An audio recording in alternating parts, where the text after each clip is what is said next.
Hello and welcome to the course Social Behavior and the Brain, an introduction to social neuroscience. I am Dr. Ark Verma, an associate professor at the Department of Cognitive Science, IIT Kanpur. This is the third week where we are trying to understand and represent social groups. This is the lecture 13, where we will talk about the representation of social category information through face perception. Now, in the previous lectures, we have seen that this human ability to perceive faces is absolutely impressive in the context of many different social inferences that humans need to perform. Remember, we have been talking about judgment of valence from faces, we have been talking about trait judgments from faces, so attractiveness, trustworthiness, responsibility. We have been talking about a bunch of these traits. We have been talking about enduring traits, we have been talking about dynamic traits, we have been talking a bunch about the information that the faces provide us. We have also been talking about how the first glance at a face can actually lead to a degree of impression formation for a person. Now, something else is also important. The information that the face provides is not only tied to the individual, but it is also tied to the group that the face represents, or the group that the individual whose face it is comes from. And this social category information is also a very important, is also a very pertinent calculation that we are being able to do by just having a look at the faces. So, in this lecture we will talk in some detail about this idea, and we will also talk in detail about how does this translate into or how quickly or how late or which areas of the brain are involved in making these judgments. So, just to sort of recap, a very small glimpse at a person's face may allow us to gain information relevant to determining not only his or her emotional state, personality characteristics, but also identity, and as we will see going forward, their social category. So, face perception has been recognized as a supporting inferences about social category membership also, with information about an individual's race, their gender or their age, usually very easily determined from their face in the first glance. All of these inferences, as you may understand, are integral to social perception, but the computation of this social category information is also a very critical aspect in determining our social behavior. Now, just pay attention to this. When you are talking about an individual's race, when you are talking about their gender, when you are talking about their age, remember that these are some of the factors that we consider while deciding how we are going to behave with that particular individual. These decisions are not always explicit and strategized, but automatically, for example, if you are interacting with a person and a person raises their voice, or maybe commits a mistake, or maybe is nice to you, the way you will react to this person sometimes depends on their gender as well.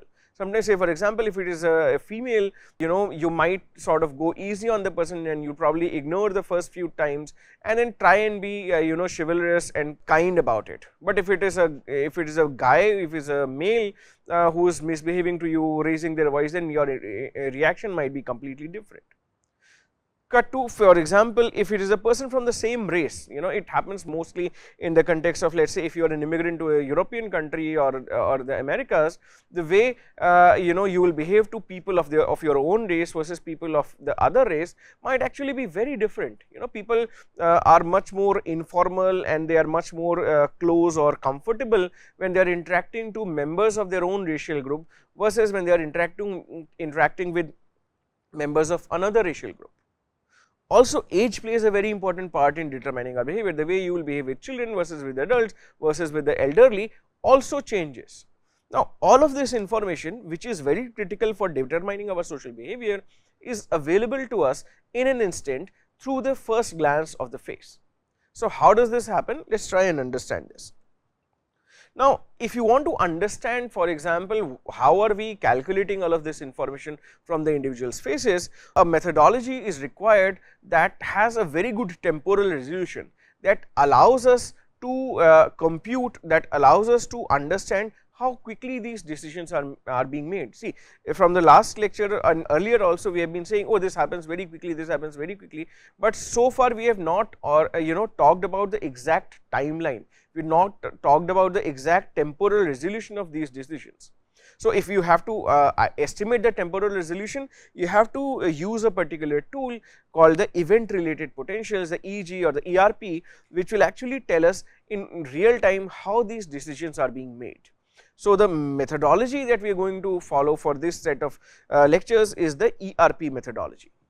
What is an ERP? I have talked about this in much more detail in the course on introduction to the brain, but let us just revise this for all of us and just to describe this to people who have not done that course.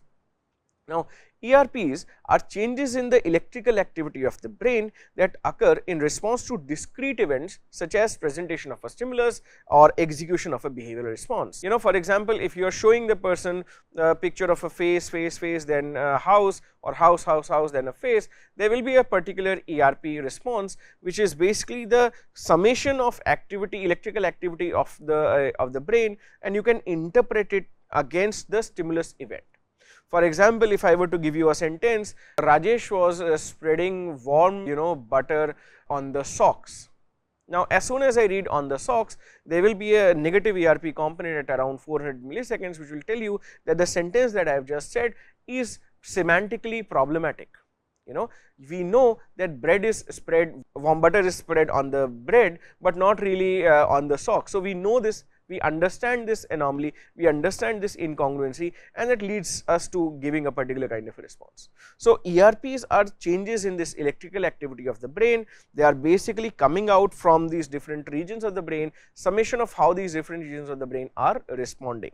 And these, a good thing about ERPs is that they can be recorded non-invasively from the surface of the scalp, and they are thought to reflect, as I said, summated post-synaptic potentials from large sets of neurons from particular regions of the brain, and these neurons which are firing synchronously in the different regions of the cerebral cortex. Now, this recorded electrical waveform is a time by voltage function composed of a series of positive and negative fluctuations, and these time logged deflections in this waveform are known as components. So, if I was telling you that if you come across this semantically problematic sentence, Ram was spreading warm butter to my socks, it will lead to a particular negative component, and in the ERP scale, negative is on the top, positive is on the bottom, and basically this x axis has time as a factor. So, it will peak around 400 milliseconds, and this negative peak can be identifiable every time this kind of semantic anomaly emerges, and this particular peak is referred to as a component. There is a waveform, but if a particular waveform peaks or decreases in response to a particular stimulus event, then that is called a component. Now, you should have understood that ERPs are a very interesting tool to study cognitive functions, and their importance in studying the psychological processes mainly derives from the association of these individual ERP components with distinct type of information processing operations. This N400 happens in response to when you detect a semantic anomaly. Similarly, a positive 600 peak happens in response to when you detect a grammatic or syntactic anomaly, and similarly there can be any number of components that respond to specific type of information processing mechanisms or information processing decisions that your brain is taking in response to the stimulus that it is being presented with. So, the component amplitude is thought to reflect the extent to which the associated psychological operation has been engaged. So, the amplitude basically gives you the strength, the timing on the x axis, the latency gives you the time at which the particular process has been engaged. So much about the ERPs. There are also advantages of using ERPs to study the phenomena in social cognition. See, social cognition happens at a very dynamic, at a very rapid scale, and in that sense, if you want to understand how these functions are happening and how these functions are happening on top of the typical non-social aspect of cognition, you will need to be careful with understanding the chronology of these things, the temporality of these things, and there is where the ERPs actually serve as a very important tool. So, ERPs have been examined in response to a wide range of psychological operations, providing a large corpus of research from which to draw in linking observed electrical activity to its assumed underlying psychological meaning. Why this particular component is erupting, how is this particular component indicating the actions that are going on in the brain. Also, the tradition of using ERPs to study cognitive processing has resulted in the association of functions like attention and memory, which are also useful to understand the aspects of social behavior. Again, remember, social behavior does not happen in isolation, it happens in context. Social cognition cannot operate in isolation also, it happens with the help of these abilities such as attention, perception and memory. And if you are using ERP, we know that which components sort of erupt with different kinds of moderations of attention, or different kinds of processes in memory, say for example encoding and retrieval and so on. And when you put them together in the context of a social event taking place, then you can actually connect this whole thing and make sense of, okay, this particular social cognitive operation was carried out with respect of attentional orientation or encoding in memory or retrieval from memory and so on. Let's take an example of this. For example, the components that are sensitive to covert orienting processes such as N100, P200 and N200 can be utilized to assess attention to social cues. How are we paying attention to social cues? For example, faces. How are we paying attention to the change of expression on somebody's face? How are we orienting to that? Does that recruit our N100 or P200 component? Does it tell us that, oh, our face is orienting attention towards that aspect of the face? Also, several components have been associated with processes for behavioral control. For example, the N200 and N400 that I was just describing, and they can also be used to examine how social behavior is regulated, and the components associated with attitudes and affective processes. For example, the P300, it can be used to understand attitudes and affective responses towards other people. So, all of this sort of again remember, these components are indications of how the brain is performing a particular operation, and it is not that these operations are happening only in an exclusive context. You may observe these components contingent to aspects of social information processing as well, and you may use the prior knowledge about, oh, where does this component typically appear, to interpret why this component has appeared in face of this particular social decision that your brain is trying to make. Now, there are also, by the way, components that are uniquely associated with social processes, and these also have been identified. For example, the structural encoding of conspecifics of, let us say, about a person have been associated with this N170 component. So, while there are components that are common to both social and non-social cognition, there are also components that are unique to social cognition, which we will talk about as we go ahead. And as I have already said, the high temporal resolution offered by ERPs allows the researchers to access processes that occur very quickly after stimulus presentation and facilitate the inferences about the time course and ordering of mental operations, or the chronology of mental operations, as I am saying. Now, given this high temporal resolution, ERPs can also provide access to complex mental phenomena about which participants may themselves be unaware. A lot of decisions, a lot of, say for example, we are talking about amnesic patients, Korsakoff patients, who will have the affective impression of somebody's face, even though they will not have an explicit memory of whether they know the person or they don't. Okay. So, sometimes these things happen even outside a person's awareness, and ERPs are a very interesting, a very important tool to give us access to that kind of information. Okay. For instance, while we are perceiving persons, it is not necessary that we are explicitly aware of all aspects of this person's identity, all aspects of person perception. We might be also operating upon subliminally shows ideas or impressions of this person. ERPs also do not need to be explicitly tapping into processes under awareness, and that sense, just extending the previous point, they are a useful tool to measure socially sensitive topics such as processes related to stereotyping and prejudice. Now, this is a bit of a touchy topic, but let us say, for example, you as a person are prejudiced against a certain group. Okay. And all of us know that being prejudiced against others or stereotyping others is a negative phenomenon. So, if I just come with my pen and paper to you and I ask you questions about, oh, do you like these group of people, or you not like these group of people, it is highly likely that you will say yes, yes, I like this person, but inside this idea of prejudice and in some cases discrimination, hate, etc., might still be present. So, if you really want to study what are the inherent attitudes or affective attitudes of people, you might want to use something like an ERP, which will basically give a response that is subliminal under your awareness, but is still going to moderate your behavior towards stereotypes or prejudiced individuals. and that ways ERPs are a breakthrough sort of component which must be used, which allow you to sometimes go beyond these questionnaires and study how people are having these attitudes towards other groups. Now, ERPs, they have a low spatial resolution, they do not tell us exactly which regions in the brain are involved in these activities, and therefore, ERPs have been used in combination with, for example, fMRI and PT, and in combination of these they are also able to tell us a little bit about the neuroanatomical location from where these activities or where these components are actually emerging. So, again, enough about the ERP and enough about the merits of ERP in social cognition.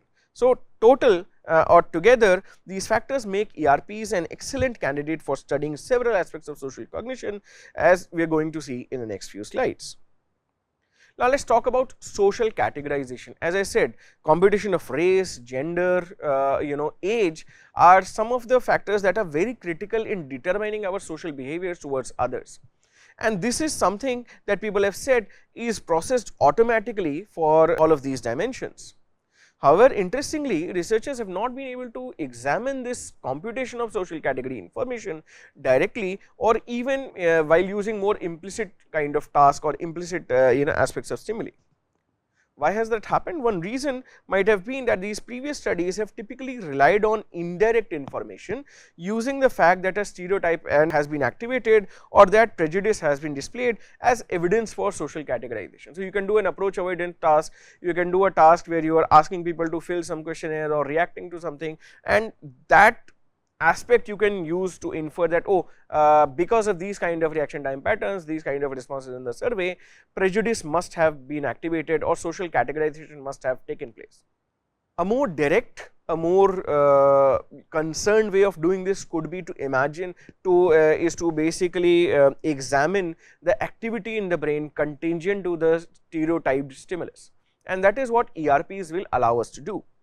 And these measures provide information about aspects of social categorization as well, but assessments of these explicit categorization, they sometimes have this possibility of leaving out several under addressed or unaddressed aspects of category perception. Remember, category perception or how you react to specific groups is all A, not under your awareness, and B, a lot of times people actively try to control and suppress a bunch of this information. If you are using these indirect methods, we might be leaving out significant chunks of how to understand or significant chunks of the mechanisms that are recruited here. So, the ERPs therefore, and again repeating what I have already said, are well suited to examining the issues related to social categorization even at the indirect implicit levels, and this is what we are going to talk about today. So, let us take the first very important study, Ito and Erlen 2003. Herein primarily white participants were presented with faces of black and white males and females. All participants were explicitly instructed to attend to social category information, although they were randomly categorized into making judgments about gender or race. So, one group did male versus female, one group did white versus black, those kind of judgments. Now, when they did this task, they discovered 4 very interesting waveforms that responding to distinct deflections. The first component was the N100 component. It is a negative going component with a mean latency of around 122 milliseconds after phase onset. The P200 component is a positive component with a mean latency about 176 milliseconds. The N200 component with a mean latency of around 256 milliseconds, and the P300 component, which is a positive component having a mean latency of about 485 to 500 milliseconds. Now, these are the 4 very interesting components that have emerged. Let us try and understand in response to what these things come out. Okay. Now, in line with the assumption that social category information is processed automatically, race quickly modulated attention and it showed its effects in the N100 component, which were found to be higher for blacks rather than whites. Remember, these are all white participants. When they are looking at these black faces, this N100 component is being seen, and it probably reflects the computation of same race or different race. Similarly, in the P200 component, more attention was paid as manifested in the larger P200 to blacks than whites. So, again a race sensitive component is the P200 component. Interestingly, gender computation does not affect the N100, but it modulated the P200 component, wherein the responses were slightly larger to males than to females. The third component that they found was the N200 component, which actually manifested in both race effects and gender effects. So, but interestingly, the direction here was reversed. So, the N200 was larger to whites and females as opposed to opposite categories respectively. So, here you can see while the first two components are responding to differences and discriminations, this particular component is responding to sameness. Now, as all of these early components are associated with attentional selection, these results indicate initial greater attention to the blacks and males was given, and later greater attention to whites and females seem to have been given. Why is that happening? Let us wonder at the reasons. Greater attention to blacks initially from the white participants may actually reflect a vigilance effect, with participants initially orienting to stimuli that are novel or different and or are associated with slightly relatively more negativity from either personal or cultural beliefs. Now, this is something that I will request you to take with a pinch of salt, but also try and understand more deeply. What we are seeing here is that the brain is responding to the people from the other race. Here white participants are responding to black participants, and it is this response is coming very quickly. It is happening in the first 100 milliseconds or so. Why is this coming? The authors say it could probably be reflecting a vigilance effect. Where does vigilance come from? It comes into play with stimuli that we consider as emanating some sort of threat, some sort of discomfort, some sort of difference. And again, this is the brain which is doing it without people actively or voluntarily or strategically responding. This is something that is just happening. So, you can see here this is probably an outcome of either individual or personal bad experiences, or also the stories that are carried in the society, that and it is sad, but certain racial groups, certain ethnic groups have been linked with either positive or negative narratives. And you can see here that if these negative narratives are there and if they are bearing on your mind, they can actually affect how your brain responds to individual instances from these groups. Okay. Again, as I said, take this with a pinch of salt, and we will talk about this later as well. In the same vein, males may be more strongly linked with power and agency, and initially therefore they trigger greater vigilance than female faces. See, the male agent is typically seen as agent of force, agent of physical strength, and the physical strength, unless explicitly stated, can be treated both as a friend or a foe. So, therefore, even the males are exhibiting slightly, male faces are exhibiting a slightly heightened vigilant response that is being seen in the P200 component as opposed to the female faces. Also, the time course of these effects is in line with several other ERP studies that show that effective modulation happens as early as around 100 milliseconds. Now, remember, we constantly talk about stimulus processing, we talk about the chronology of stimulus processing, but here you are seeing that social narratives, social aspects of stimuli actually are involved at the earliest stages of stimulus processing.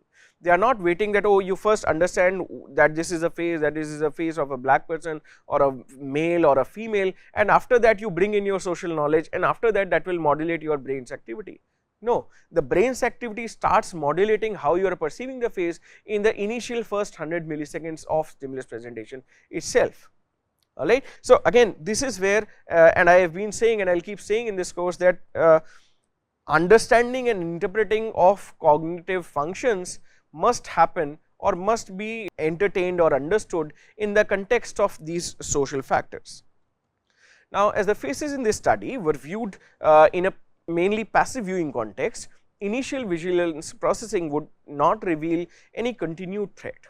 However, as processing continues, attention may begin to orient to other categories of individuals typically associated with deeper processing. Now, these are the initial impressions, these are initial automatic impressions that are manifesting in the form of these components. After a while, you understand, oh, I am in an experiment, and then sort of kind of a moderation appears that, oh, this person is not actually threatening, or this physical, the male face is not actually implying physical force and so on, and therefore once you give time to the system, it settles down and it engages in more deeper processing. Okay. For instance, for race, in-group members are processed more deeply than out-group members. So, see, this is the other kind of studies that come through. In-group members are processed more deeply than out-group members, and that is why they moderate the larger N200s to the whites as opposed to the blacks. In the same vein, when there are differences in the depth of processing for male versus female targets, they are more often in the direction of greater attention to females than males. Remember, a bunch of these participants were white females. Okay. Now, the idea that the N200 reflects greater depth of processing is in line with the extant research that demonstrates larger N200s to familiar as compared to unfamiliar faces, and to one's own face as compared to faces of strangers. Okay. Not that these results, I mean, these results are not entirely out of line, they are actually confirming a bunch of findings that have already been reported. Now, in addition to components sensitive to attention, Ito and Erland also examined this P300 component, which is thought to be reflecting updates to working memory that serve to maintain an accurate model of the external environment. Now, remember, all of these stimulus processing does not happen in isolation, it basically needs to be updated to the memory tells you how do you strategize or how do you regulate your behavior, and in that perspective the P300 is a very important component that continuously wants to update the status of the external environment, so that it modulates your attention, your intentions, the way you are planning to interact with this world. So, this P300 amplitude is found to typically increase as a function of the discrepancy between a given stimulus and the preceding stimulus. How is the environment changing? So, if a preceding stimulus is a black male versus the next stimulus is the white female, then obviously the P300 component will be slightly higher, and it will signal to you that the environment has changed now, and the strategies needed to be to be operational may now be different than in the previous section. Again, remember, however, these things are happening at a very rapid time scale. Now, to allow an examination of how social category affects working memory, stimuli were systematically varied, they sort of mixed them well, so that the responses could be analyzed not only in terms of race and gender of the target picture, but also in terms of race and gender of the face that comes before it. And what did they find? In line with the past research, for example, Donchin's 1981 paper, P300s were found to be larger when a target individual social category membership differed from the preceding individual social category on this task relevant dimension. What is task relevant? Remember, half of these people were making gender decisions, half of these people were making race decisions. So, if the current stimulus in consideration is male and previous one was female, is black and previous one was white, in these situations you will see a heightened P300 response. All right. Comparable effects occurred for participants when they were categorizing faces in terms of race. This result confirms past findings that this P300 component is involved in working memory processes that are sensitive to social category dimension, along which explicit categorization was also happening. So, it is a component that is implicitly sensitive to social category decisions that are being made. Also, as expected, based on the implicit attentional effects seen in the earlier components, the implicit working memory effects were also observed. The P300 amplitude increased when a target's picture differed from the individual's picture in the preceding trials along the task irrelevant dimension as well. For instance, for participants categorizing faces in terms of gender, P300s were larger to a black face presented after a racially incongruent white face related to when it was presented after a race congruent black face. It is sensitive to the congruency information not only on task relevant, but also task irrelevant dimensions. So, this is what I wanted to say, and I hope you sort of made sense of how social category information is being factored in, and how it is factored in almost automatically at very early stages of stimulus processing, and how it may moderate our social behavior going forward. Thank you. I will see you in the next class.